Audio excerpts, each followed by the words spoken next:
Hi, and welcome to another episode of The Rooted Project. I am Sai, and I am here to keep you rooted in Scripture and ready for life, helping you trying to help you develop a habit of just interacting with God's Word on a daily basis, whatever time that is that you choose to watch and listen. We are going through a series in Ecclesiastes called Living the Best Life. And maybe I'll change the name, but I'm pretty happy with the name so far. And we've looked at really the beginning of chapter 1. We're going to finish out chapter 1 today and talking about the folly of finding satisfaction and looking for wisdom and just wisdom. So thanks for joining us. Hope you enjoy the episode. So, hi, and welcome to our next episode of this series, Living the Best Life. And Solomon has given us really some bleak news. He has told us of the vanity of work. He's told us of the vanity of things or the repetitious nature of history, and we need to not be surprised when things happen, but also don't be surprised when people forget. And now he is kind of continuing on that theme of things that are kind of sad, right? Things that aren't necessarily the happiest news. And we're looking at verses 12 through 18 today, assuming we get that far. I think we will. And Solomon is really relaying the idea that finding wisdom makes one great, but it brings grief. It makes one great, but it brings grief. And so the application is don't search for just wisdom. Right? Don't search for just wisdom alone, because it'll might make you great in the eyes of men, but it's going to bring you a lot of personal grief. So let's look at verse 12. It says, I, the preacher, that's what Ecclesiastes stands for. That's the name of the book, okay? I, the preacher, was king over Israel and Jerusalem. Now, that's obviously a pretty important spot, right? He was king, and specifically, he was king king over Israel in Jerusalem. And so this, as far as importance goes and great goes, right off the bat, I'm an important dude, right? I am in the line of David. He talks about that in verse 1, chapter 1, verse 1, how he is in the line of David. He is David's son, so he is God's really anointed, part of God's anointed line. And we know that eventually Jesus comes from David's line. And so right off the bat, he's like, hey, I was king. Okay, I was pretty high up there, and I was king in Jerusalem, and I was king over all of Israel, right? God's chosen people. So I was up there. He says, and I set my heart to seek and to search out by wisdom concerning all that is done under heaven.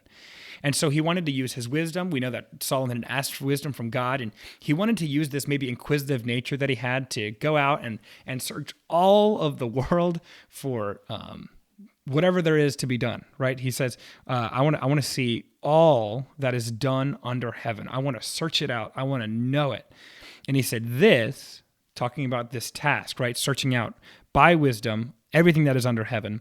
This burdensome task God has given to the sons of men, by which they may be exercised. You could also say afflicted, right? That word exercised could mean afflicted. At least I've got a footnote that tells me so.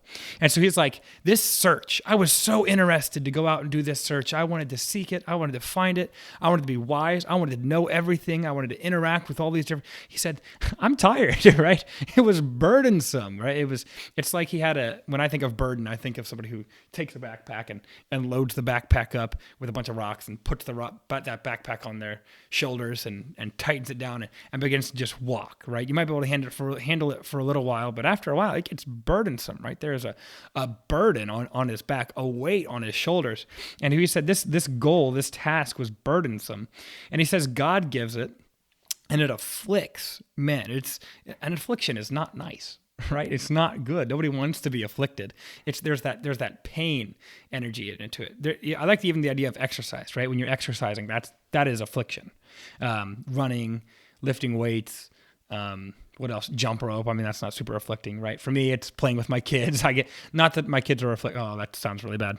Not that my kids are an affliction to me, but running around, chasing them, I get pretty tired. I'm out of shape. That is what it is, right? And so you're exercised by it, you're afflicted. And that's how he felt when he was searching out all of these different things. He was grasping at all these different things. And he says, I have seen all the works that are done under the sun. And he comes to this conclusion. He searched them all out. He felt burdensome while doing it. And he came to this conclusion after they did it.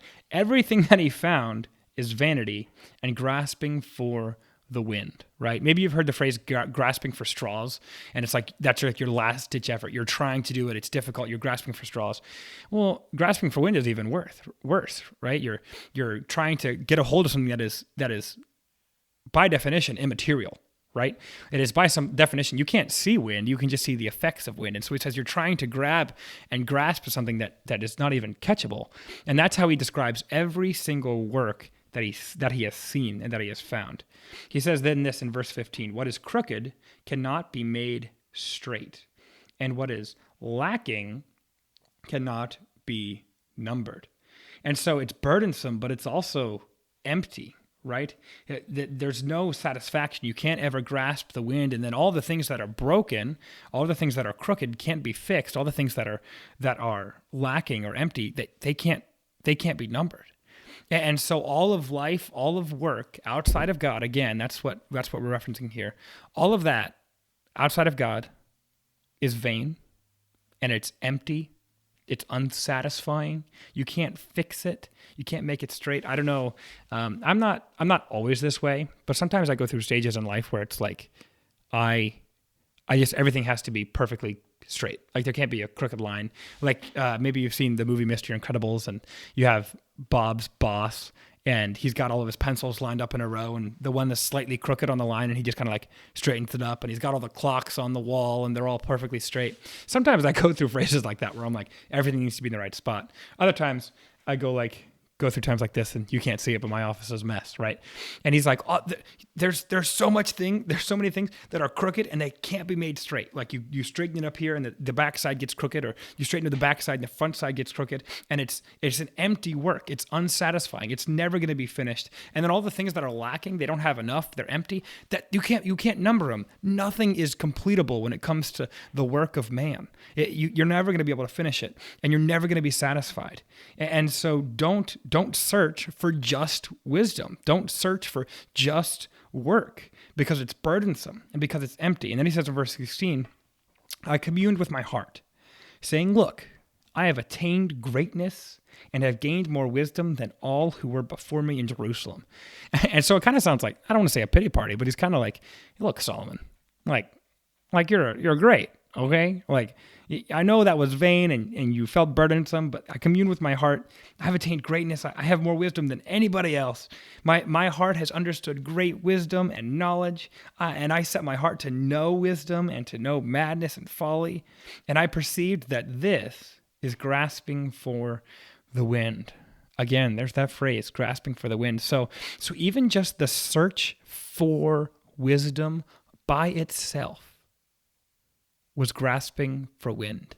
It was something that is unsatisfying, something that is you're unable to do.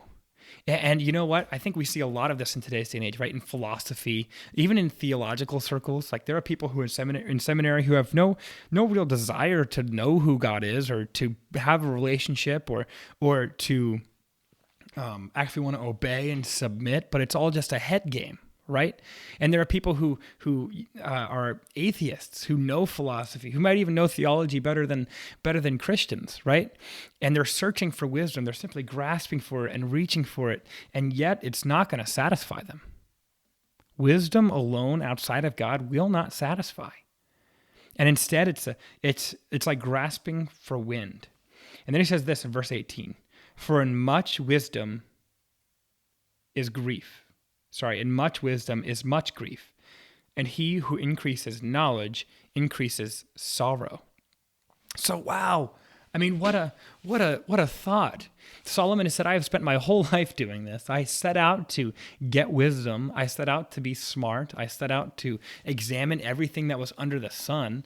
I found that was burdensome, and that all those works I saw, all those ways that I thought might bring satisfaction, I couldn't be satisfied in those. I couldn't fix the broken things. I couldn't fill the empty things. And then he says, even that search alone was grasping for the wind. Even that search for wisdom was grasping for the wind. And in much wisdom, I am more grieved, right? In finding much wisdom, there is much grief. And he who increases knowledge increases sorrow. And so how important is it? That's the word I'm looking for. To live our lives in submission to God in everything we do, in every achievement we seek, in every milestone we reach, we need to submit ourselves to God and to his will and to his glory.